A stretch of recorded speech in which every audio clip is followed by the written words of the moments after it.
ಎಲ್ರಿಗೂ ನಮಸ್ಕಾರ. ಈ ವಿಡಿಯೋವನ್ನು ಗಮನ ಕೊಟ್ಟು ಕೇಳಿ. ಈ ವಿಡಿಯೋದಲ್ಲಿ ತುಂಬಾ ಮುಖ್ಯವಾದ ವಿಷಯಗಳನ್ನು ಮತ್ತು ಅಪರೂಪಕ್ಕೆ ಸಿಗುವ ಬೆಲೆ ಬಾಳುವ ಗಾಯತ್ರಿ ಮಂತ್ರವನ್ನು ಜಪಿಸಿದ್ದೇನೆ. ಈ ಭಾನುವಾರವನ್ನು ಸಾಧಾರಣ ಅಂತ ಅಂದ್ಕೊಳ್ಬೇಡಿ. ಈ ಭಾನುವಾರ ಅಷ್ಟಮಿ ಮತ್ತು ಆಯುಷ್ಮಾನ್ ಯೋಗ ಒಟ್ಟಿಗೆ ಬಂದಿರುವ ಭಾನುವಾರ. ಇವತ್ತು ನಾವು 15 ಪಟ್ಟು ಹೆಚ್ಚು ಫಲ ಕೊಡುವ ಸ್ವತಃ ನಾರಾಯಣ ದೇವರೇ ಹೇಳಿದ ಶಕ್ತಿಶಾಲಿ ಗಾಯತ್ರಿ ಮಂತ್ರವನ್ನು ಕೇಳುವ. ಈ ಮಂತ್ರವನ್ನು ಅತ್ಯಂತ ಬೆಲೆ ಬಾಳುವ ವಜ್ರ ಅಂತವೇ ಹೇಳ್ಬೋದು. ಯಾಕಂದ್ರೆ ಈ ಮಂತ್ರದ ಶಕ್ತಿಯೇ ಅಂತಹದ್ದು. ಈ ಮಂತ್ರ ತುಂಬಾ ಜನರಿಗೆ ಗೊತ್ತಿಲ್ಲ. ಈ ಜಗತ್ತಿನಲ್ಲಿ ಎಲ್ಲರಿಗೂ ಸುಖವಾಗಿ ಬದುಕಲಿಕ್ಕೆ ವಿದ್ಯೆ, ಬುದ್ಧಿ, ಧನ ಸಂಪತ್ತು, ಶಾರೀರಿಕ ಮಾನಸಿಕ ಶಕ್ತಿ ಹಾಗೂ ಅನ್ನ ತುಂಬಾ ಮುಖ್ಯ. ಈ ಶಕ್ತಿಶಾಲಿ ಗಾಯತ್ರಿ ದೇವಿ ಮಂತ್ರ ತುಂಬಾ ಅಪರೂಪಕ್ಕೆ ಸಿಗುವ ಮಂತ್ರಗಳಲ್ಲಿ ಒಂದು. ಹೀಗೆ ಯಾಕಂದ್ರೆ ಈ ಮಂತ್ರದಲ್ಲಿ 2 ಸಾಲಿದ್ರು ಇದು ತ್ರಿಶಕ್ತಿಯರಾದ ಸರಸ್ವತಿ ದೇವಿ, ಲಕ್ಷ್ಮೀ ದೇವಿ ಹಾಗೂ ಗೌರಿ ದೇವಿಯ ಮಂತ್ರ ಕೇಳಿದಷ್ಟೇ ಫಲ ಕೊಡ್ತದೆ. ನಾವು ಯಾವುದೇ ದೇವರ ಅಥವಾ ದೇವಿಯ ಮಂತ್ರ ಕೇಳುವಾಗ ನಮಗೆ ಆ ದೇವರ ಅಥವಾ ದೇವಿಯ ಮೇಲೆ ನಂಬಿಕೆ ಇರುವುದು ತುಂಬಾ ಮುಖ್ಯ. ನಂಬಿಕೆ ಬರಬೇಕಿದ್ರೆ ನಮ್ಗೆ ಆ ದೇವರ ಬಗ್ಗೆ ಅಥವಾ ದೇವಿಯ ಬಗ್ಗೆ ಗೊತ್ತಿರಬೇಕು. ಇವತ್ತು ನಾವು ಗಾಯತ್ರಿ ದೇವಿಯ ಮಂತ್ರ ಕೇಳ್ತಿರೋದ್ರಿಂದ ಗಾಯತ್ರಿ ದೇವಿಯ ಬಗ್ಗೆ ತಿಳ್ಕೊಳ್ಳುವ. ಗಾಯತ್ರಿ ದೇವಿ ಅತ್ಯಂತ ಶಕ್ತಿಶಾಲಿ ದೇವಿ. ಅವರಿಗೆ 5 ಮುಖಗಳಿವೆ. ತಾಯಿಯನ್ನು ತ್ರಿಮೂರ್ತಿಯರ ತಾಯಿ ಅಂತ ಪರಿಗಣಿಸಲಾಗಿದೆ. ಅವರಲ್ಲಿ ತ್ರಿಶಕ್ತಿಯರಾದ ಲಕ್ಷ್ಮಿ, ಸರಸ್ವತಿ ಹಾಗೂ ಗೌರಿ ತಾಯಿಯರ ಶಕ್ತಿಯೂ ಇದೆ. ಗಾಯತ್ರಿ ತಾಯಿಯೇ ಸರಸ್ವತಿ ತಾಯಿಯಾಗಿ ಬ್ರಹ್ಮಲೋಕದಲ್ಲಿ, ಲಕ್ಷ್ಮೀ ತಾಯಿಯಾಗಿ ವಿಷ್ಣು ಲೋಕದಲ್ಲಿ ಮತ್ತು ಗೌರಿ ತಾಯಿಯಾಗಿ ರುದ್ರಲೋಕದಲ್ಲಿ ಅಂದ್ರೆ ಶಿವಲೋಕದಲ್ಲಿ ನೆಲೆಸ್ತಾರೆ. ಇಷ್ಟು ಅಸಾಧಾರಣ ದಿನವಾದ ಇವತ್ತು ಈ ಶಕ್ತಿಶಾಲಿ ಗಾಯತ್ರಿ ಮಂತ್ರವನ್ನು 3 ಹೊತ್ತು ಕೇಳಿ. ಅಂದ್ರೆ ಬೆಳಿಗ್ಗೆ, ಮಧ್ಯಾಹ್ನ ಹಾಗೂ ಸಂಜೆ ಕೇಳಿ. ಇಷ್ಟೇ ಅಲ್ಲದೆ ಇವತ್ತು ಬೆಳಿಗ್ಗೆ ದುರ್ಗಾ, ಲಕ್ಷ್ಮಿ, ಸರಸ್ವತಿ ದೇವಿಯರಲ್ಲಿ ಯಾರ ಫೋಟೋ ನಿಮ್ಮ ಮನೆಯಲ್ಲಿದೆಯೋ ಆ ಫೋಟೋಗೆ ಮಲ್ಲಿಗೆ ಹೂವನ್ನು ಇಡಿ. ಕಮಲದ ಹೂ ಇಟ್ರೆ ಇನ್ನೂ ಉತ್ತಮ. ಇದರ ಜೊತೆ ದೇವಿಗೆ ಅರಶಿನ ಕುಂಕುಮ ಹಚ್ಚಿ, ಆಮೇಲೆ ಅಗರಬತ್ತಿ ಮತ್ತು ತುಪ್ಪದ ದೀಪ ಕೂಡ ಹಚ್ಚಿ. ಹೀಗೆ ಮಾಡೋದ್ರಿಂದ ನಿಮ್ಮ ಜೀವನದಲ್ಲಿ ಎಷ್ಟೇ ದೊಡ್ಡ ಸಮಸ್ಯೆಗಳಿದ್ರೂ ಅದು ದೂರವಾಗ್ತದೆ. ನಿನ್ನೆ ನಾನು ಕೇಳಿದ ಪ್ರಶ್ನೆ, ಪಂಕಜನೇತ್ರದಲ್ಲಿ ಪಂಕ ಎಂದರೇನು ಅಂತ. ಇದಕ್ಕೆ ಸರಿ ಉತ್ತರ ಡಿ, ಕೆಸರು. ಸರಿ ಉತ್ತರ ಕೊಟ್ಟವರಲ್ಲಿ ಒಬ್ಬರ ಹೆಸರು ಶೋಭಾ ನಾಗರಾಜ್. ಶೋಭಾ ಅವರೇ ಇವತ್ತು ಈ ಮಂತ್ರವನ್ನು 3 ಹೊತ್ತು ಕೇಳಿ ಅಂತ ಹೇಳ್ತಾ ಇವತ್ತಿನ ಪ್ರಶ್ನೆಯನ್ನು ನೋಡುವ. ಗಾಯತ್ರಿ ದೇವಿಯ ಇನ್ನೊಂದು ಹೆಸರೇನು? A, Ahalyadevi, B, Vedamata Devi, C, Draupadi Devi, D, Taradevi. ಈ ಪ್ರಶ್ನೆಗೆ ಸರಿ ಉತ್ತರ ಕೊಟ್ಟವರಲ್ಲಿ ಒಬ್ಬರ ಹೆಸರನ್ನು ನಾಳಿನ ವಿಡಿಯೋದಲ್ಲಿ ಹೇಳ್ತೇನೆ. ಬನ್ನಿ ಈಗ ಈ ಶಕ್ತಿಶಾಲಿ ಗಾಯತ್ರಿ ಮಂತ್ರವನ್ನು 108 ಬಾರಿ ಭಕ್ತಿಯಿಂದ ಕೇಳುವ. ಅದಕ್ಕಿಂತ ಮುಂಚೆ ಜೈ ಗಾಯತ್ರಿ ದೇವಿ ಅಂತ ಕಮೆಂಟ್ ಮಾಡಿ. ಚಾನಲಿಗೆ ಹೊಸಬ್ರಾಗಿದ್ರೆ ಚಾನಲ್ ಅನ್ನು ಸಬ್ಸ್ಕ್ರೈಬ್ ಮಾಡಿ, ಹತ್ರ ಇರುವ ಬೆಲ್ ಬಟನ್ ಪ್ರೆಸ್ ಮಾಡಿ, ಆಲ್ ಅನ್ನೋ ಆಪ್ಷನ್ ಅನ್ನ ಸೆಲೆಕ್ಟ್ ಮಾಡಿ. ಕಮಲಾ ವಿಷ್ಣು ಲೋಕೆ ಚ ಗಾಯತ್ರಿ ಬ್ರಹ್ಮಲೋಕದ ರುದ್ರಲೋಕೆ ಸ್ಥಿತಾ ಗೌರಿ ಹರಾರ್ಧಾಂಗ ನಿವಾಸಿನಿ. ಕಮಲಾ ವಿಷ್ಣು ಲೋಕೆ ಚ ಗಾಯತ್ರಿ ಬ್ರಹ್ಮಲೋಕದ ರುದ್ರಲೋಕೆ ಸ್ಥಿತಾ ಗೌರಿ ಹರಾರ್ಧಾಂಗ ನಿವಾಸಿನಿ. ಕಮಲಾ ವಿಷ್ಣು ಲೋಕೆ ಚ ಗಾಯತ್ರಿ ಬ್ರಹ್ಮಲೋಕದ ರುದ್ರಲೋಕೆ ಸ್ಥಿತಾ ಗೌರಿ ಹರಾರ್ಧಾಂಗ ನಿವಾಸಿನಿ. ಕಮಲಾ ವಿಷ್ಣು ಲೋಕೆ ಚ ಗಾಯತ್ರಿ ಬ್ರಹ್ಮಲೋಕದ ರುದ್ರಲೋಕೆ ಸ್ಥಿತಾ ಗೌರಿ ಹರಾರ್ಧಾಂಗ ನಿವಾಸಿನಿ. ಕಮಲಾ ವಿಷ್ಣು ಲೋಕೆ ಚ ಗಾಯತ್ರಿ ಬ್ರಹ್ಮಲೋಕದ ರುದ್ರಲೋಕೆ ಸ್ಥಿತಾ ಗೌರಿ ಹರಾರ್ಧಾಂಗ ನಿವಾಸಿನಿ. ಕಮಲಾ ವಿಷ್ಣು ಲೋಕೆ ಚ ಗಾಯತ್ರಿ ಬ್ರಹ್ಮಲೋಕದ ರುದ್ರಲೋಕೆ ಸ್ಥಿತಾ ಗೌರಿ ಹರಾರ್ಧಾಂಗ ನಿವಾಸಿನಿ. कमला विष्णुलोके च गायत्री ब्रह्मलोकदा रुद्रलोके स्थिता गौरी हरार्धाङ्गनिवासिनी कमला विष्णुलोके च गायत्री ब्रह्मलोकदा रुद्रलोके स्थिता गौरी हरार्धाङ्गनिवासिनी कमला विष्णुलोके च गायत्री ब्रह्मलोकदा रुद्रलोके स्थिता गौरी हरार्धाङ्गनिवासिनी कमला विष्णुलोके च गायत्री ब्रह्मलोकदा रुद्रलोके स्थिता गौरी हरार्धाङ्गनिवासिनी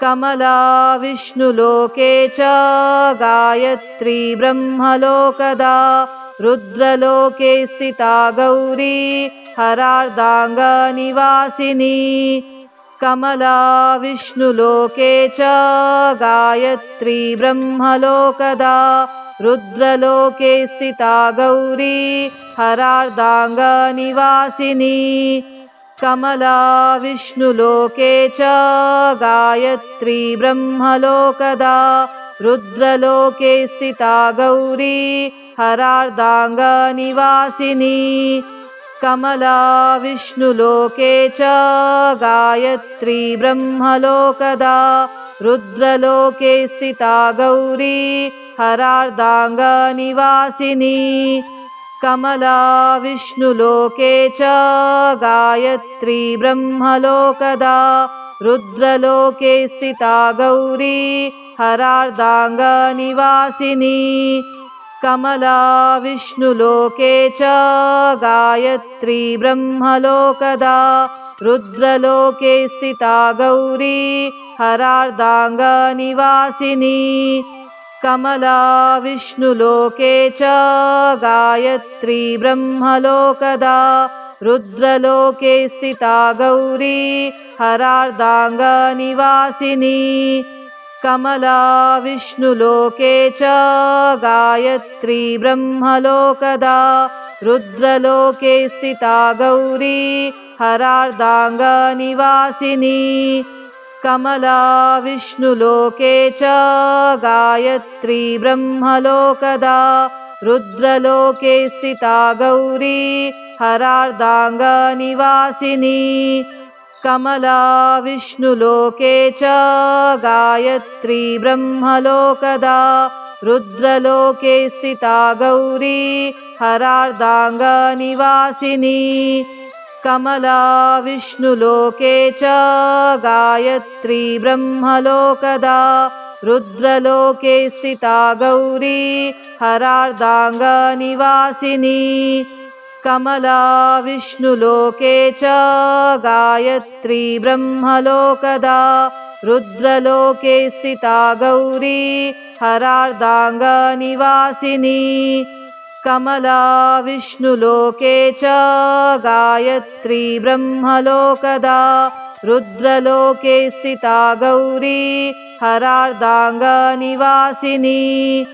कमला विष्णुलोके च गायत्री ब्रह्मलोकदा रुद्रलोके स्थिता गौरी हरार्धाङ्गनिवासिनी कमला विष्णुलोके च गायत्री ब्रह्मलोकदा रुद्रलोके स्थिता गौरी हरार्धाङ्गनिवासिनी कमला विष्णुलोके च गायत्री ब्रह्मलोकदा रुद्रलोके स्थिता गौरी हरार्धाङ्गनिवासिनी कमला विष्णुलोके च गायत्री ब्रह्मलोकदा रुद्रलोके स्थिता गौरी हरार्धाङ्गनिवासिनी कमला विष्णुलोके च गायत्री ब्रह्मलोकदा रुद्रलोके स्थिता गौरी हरार्धाङ्गनिवासिनी कमला विष्णुलोके च गायत्री ब्रह्मलोकदा रुद्रलोके स्थिता गौरी हरार्धाङ्गनिवासिनी कमला विष्णुलोके च गायत्री ब्रह्मलोकदा रुद्रलोके स्थिता गौरी हरार्धाङ्गनिवासिनी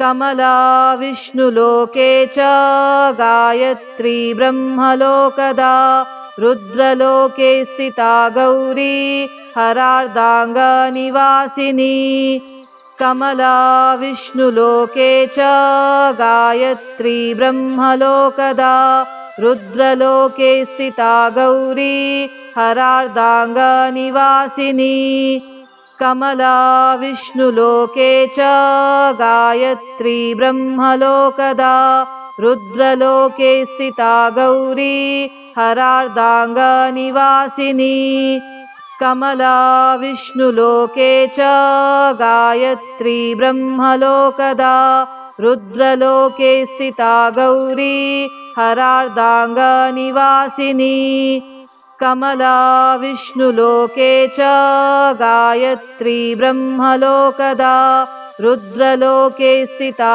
गौरी हरार्धाङ्गनिवासिनी कमला विष्णुलोके च गायत्री ब्रह्मलोकदा रुद्रलोके स्थिता गौरी हरार्धाङ्गनिवासिनी कमला विष्णुलोके च गायत्री ब्रह्मलोकदा रुद्रलोके स्थिता गौरी हरार्धाङ्गनिवासिनी कमला विष्णुलोके च गायत्री ब्रह्मलोकदा रुद्रलोके स्थिता गौरी हरार्धाङ्गनिवासिनी कमला विष्णुलोके च गायत्री ब्रह्मलोकदा रुद्रलोके स्थिता गौरी हरार्धाङ्गनिवासिनी कमला विष्णुलोके च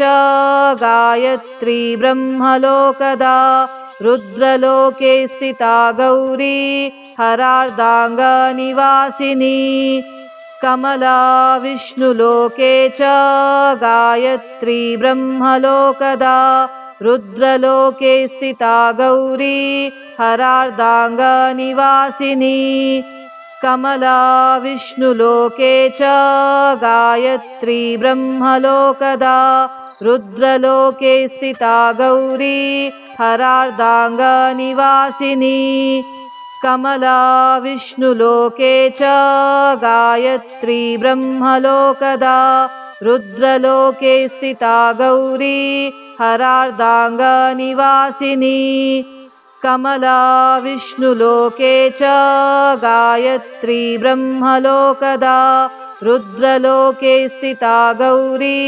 हरार्धाङ्गनिवासिनी कमला विष्णुलोके च गायत्री ब्रह्मलोकदा रुद्रलोके स्थिता गौरी हरार्धाङ्गनिवासिनी कमला विष्णुलोके च गायत्री ब्रह्मलोकदा रुद्रलोके स्थिता गौरी हरार्धाङ्गनिवासिनी कमला विष्णुलोके च गायत्री ब्रह्मलोकदा रुद्रलोके स्थिता गौरी हरार्धाङ्गनिवासिनी कमला विष्णुलोके च गायत्री ब्रह्मलोकदा रुद्रलोके स्थिता गौरी हरार्धाङ्गनिवासिनी कमला विष्णुलोके च गायत्री ब्रह्मलोकदा रुद्रलोके स्थिता गौरी हरार्धाङ्गनिवासिनी कमला विष्णुलोके च गायत्री ब्रह्मलोकदा रुद्रलोके स्थिता गौरी हरार्धाङ्गनिवासिनी कमला विष्णुलोके च गायत्री ब्रह्मलोकदा रुद्रलोके स्थिता गौरी हरार्धाङ्गनिवासिनी कमला विष्णुलोके च गायत्री ब्रह्मलोकदा रुद्रलोके स्थिता गौरी हरार्धाङ्गनिवासिनी कमला विष्णुलोके च गायत्री ब्रह्मलोकदा रुद्रलोके स्थिता गौरी हरार्धाङ्गनिवासिनी कमला विष्णुलोके च गायत्री ब्रह्मलोकदा रुद्रलोके स्थिता गौरी हरार्धाङ्गनिवासिनी कमला विष्णुलोके च गायत्री ब्रह्मलोकदा रुद्रलोके स्थिता गौरी हरार्धाङ्गनिवासिनी कमला विष्णुलोके च गायत्री ब्रह्मलोकदा रुद्रलोके स्थिता गौरी हरार्धाङ्गनिवासिनी कमला विष्णुलोके च गायत्री ब्रह्मलोकदा रुद्रलोके स्थिता गौरी हरार्धाङ्गनिवासिनी कमला विष्णुलोके च गायत्री ब्रह्मलोकदा रुद्रलोके स्थिता गौरी हरार्धाङ्गनिवासिनी कमला विष्णुलोके च गायत्री ब्रह्मलोकदा रुद्रलोके स्थिता गौरी हरार्धाङ्गनिवासिनी कमला विष्णुलोके च गायत्री ब्रह्मलोकदा रुद्रलोके स्थिता गौरी हरार्धाङ्गनिवासिनी कमला विष्णुलोके च गायत्री ब्रह्मलोकदा रुद्रलोके स्थिता गौरी हरार्धाङ्गनिवासिनी कमला विष्णुलोके च गायत्री ब्रह्मलोकदा रुद्रलोके स्थिता गौरी हरार्धाङ्गनिवासिनी कमला विष्णुलोके च गायत्री ब्रह्मलोकदा रुद्रलोके स्थिता गौरी हरार्धाङ्गनिवासिनी कमला विष्णुलोके च गायत्री ब्रह्मलोकदा रुद्रलोके स्थिता गौरी हरार्धाङ्गनिवासिनी कमला विष्णुलोके च गायत्री ब्रह्मलोकदा रुद्रलोके स्थिता गौरी हरार्धाङ्गनिवासिनी कमला विष्णुलोके च गायत्री ब्रह्मलोकदा रुद्रलोके स्थिता गौरी हरार्धाङ्गनिवासिनी कमला विष्णुलोके च गायत्री ब्रह्मलोकदा रुद्रलोके स्थिता गौरी हरार्धाङ्गनिवासिनी कमला विष्णुलोके च गायत्री ब्रह्मलोकदा रुद्रलोके स्थिता गौरी हरार्धाङ्गनिवासिनी कमला विष्णुलोके च गायत्री ब्रह्मलोकदा रुद्रलोके स्थिता गौरी हरार्धाङ्गनिवासिनी कमला विष्णुलोके च गायत्री ब्रह्मलोकदा रुद्रलोके स्थिता गौरी हरार्धाङ्गनिवासिनी कमला विष्णुलोके च गायत्री ब्रह्मलोकदा रुद्रलोके स्थिता गौरी हरार्धाङ्गनिवासिनी कमला विष्णुलोके च गायत्री ब्रह्मलोकदा रुद्रलोके स्थिता गौरी हरार्धाङ्गनिवासिनी कमला विष्णुलोके च गायत्री ब्रह्मलोकदा रुद्रलोके स्थिता गौरी हरार्धाङ्गनिवासिनी कमला विष्णुलोके च गायत्री ब्रह्मलोकदा रुद्रलोके स्थिता गौरी हरार्धाङ्गनिवासिनी कमला विष्णुलोके च गायत्री ब्रह्मलोकदा रुद्रलोके स्थिता गौरी हरार्धाङ्गनिवासिनी कमला विष्णुलोके च गायत्री ब्रह्मलोकदा रुद्रलोके स्थिता गौरी हरार्धाङ्गनिवासिनी कमला विष्णुलोके च गायत्री ब्रह्मलोकदा रुद्रलोके स्थिता गौरी हरार्धाङ्गनिवासिनी कमला विष्णुलोके च गायत्री ब्रह्मलोकदा रुद्रलोके स्थिता गौरी हरार्धाङ्गनिवासिनी कमला विष्णुलोके च गायत्री ब्रह्मलोकदा रुद्रलोके स्थिता गौरी हरार्धाङ्गनिवासिनी कमला विष्णुलोके च गायत्री ब्रह्मलोकदा रुद्रलोके स्थिता गौरी हरार्धाङ्गनिवासिनी कमला विष्णुलोके च गायत्री ब्रह्मलोकदा रुद्रलोके स्थिता गौरी हरार्धाङ्गनिवासिनी कमला विष्णुलोके च गायत्री ब्रह्मलोकदा रुद्रलोके स्थिता गौरी हरार्धाङ्गनिवासिनी कमला विष्णुलोके च गायत्री ब्रह्मलोकदा रुद्रलोके स्थिता गौरी हरार्धाङ्गनिवासिनी कमला विष्णुलोके च गायत्री ब्रह्मलोकदा रुद्रलोके स्थिता गौरी हरार्धाङ्गनिवासिनी कमला विष्णुलोके च गायत्री ब्रह्मलोकदा रुद्रलोके स्थिता गौरी हरार्धाङ्गनिवासिनी कमला विष्णुलोके च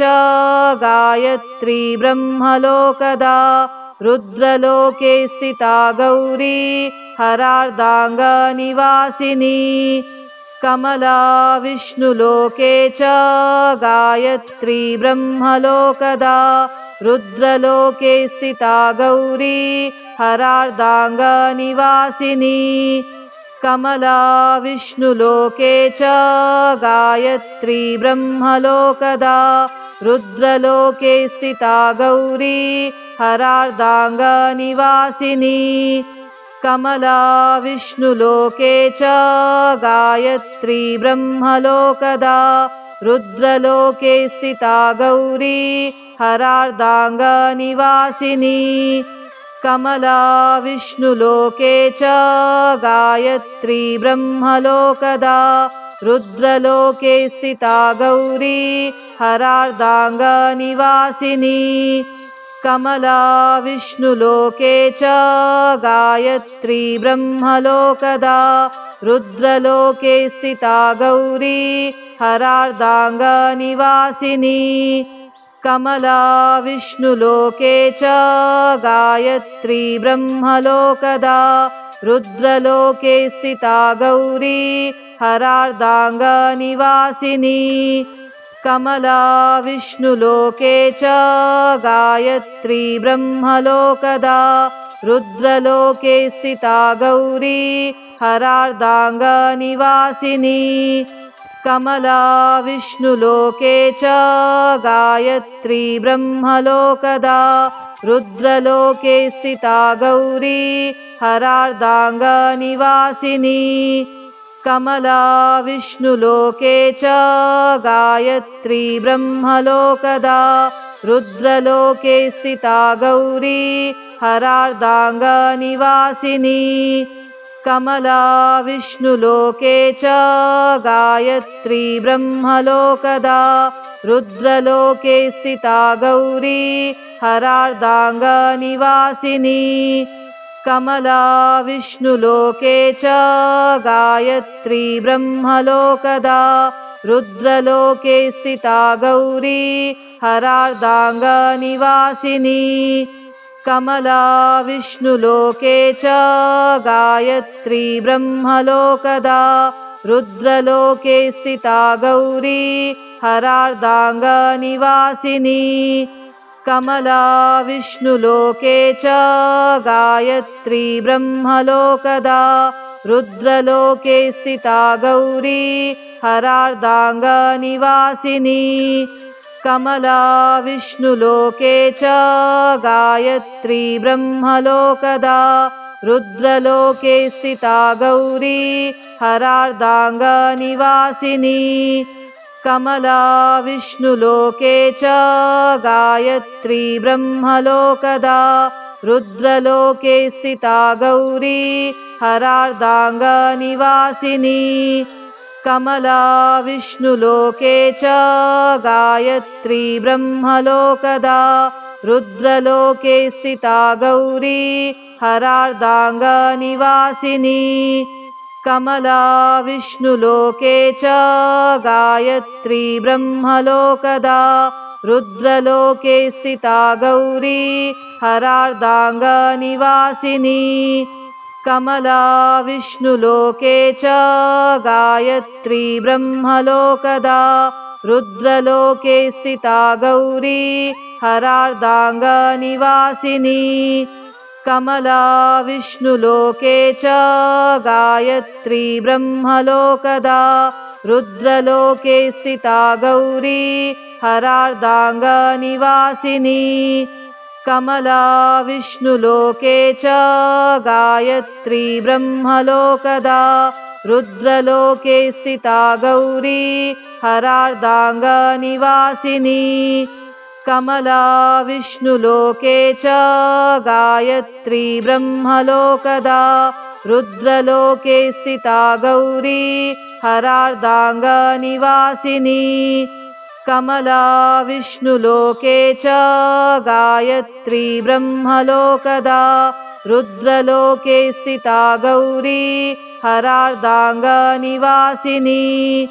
कमला विष्णुलोके च गायत्री ब्रह्मलोकदा रुद्रलोके स्थिता गौरी हरार्धाङ्गनिवासिनी।